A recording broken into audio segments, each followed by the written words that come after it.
Afin de démultiplier son action, Jésus envoie pendant quelques jours ou quelques semaines les 12 en mission dans les bourgs et villages de Galilée.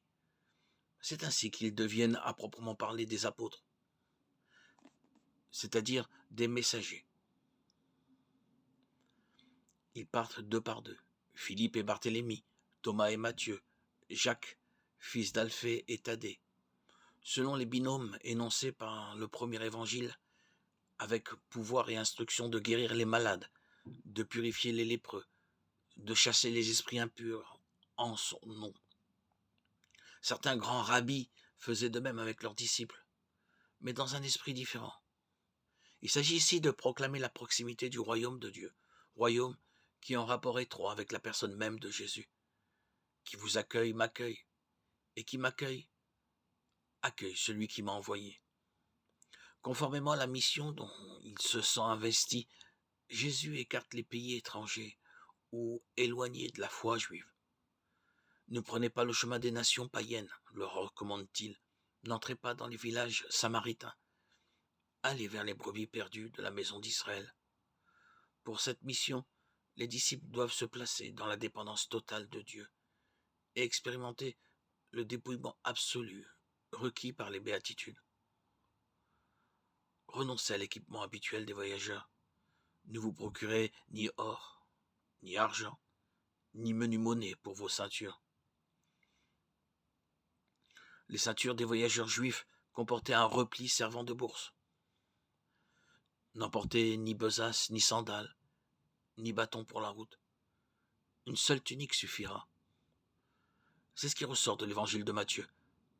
Marc apporte une atténuation à cette exigence radicale. Un bâton, des sandalettes sont autorisés. Et Jésus de poursuivre, si une demeure vous refuse l'hospitalité, sortez-en en secouant la poussière de vos pieds. Il se dissocie par ce geste hautement symbolique de ceux qui s'exposent au jugement. Ils ont reçu gratuitement, qu'ils donnent gratuitement. Au retour de leur brève tournée missionnaire, les apôtres sont enthousiastes. « Seigneur, disent-ils à Jésus, même les démons nous sont soumis par ton nom. » Il leur répond, « Voici que je vous ai donné le pouvoir de fouler aux pieds serpents et scorpions, et toute la puissance de l'ennemi, et rien ne pourra vous nuire. Pourtant ne vous réjouissez pas de ce que les esprits vous sont soumis, réjouissez-vous de ce que vos noms se trouvent inscrits dans les cieux. » Le groupe eschatologique des 12 a joué un rôle assez mal connu durant la vie publique de Jésus. Il n'en aura plus aucun par la suite, et finira par s'estomper de la mémoire collective. Paul n'y fait qu'une brève allusion dans sa première épître aux Corinthiens, lorsqu'il évoque ses relations difficiles avec Pierre, Jacques, Jean ou les autres apôtres de l'église de Jérusalem. Jamais il ne le cite en tant que collègue. Le même silence se retrouve dans le reste de la littérature épistolaire du Nouveau Testament, que ce soit les épîtres de Pierre, de Jean, de Jacques ou la lettre aux Hébreux. Dès la première génération de l'église primitive, le groupe s'est effacé.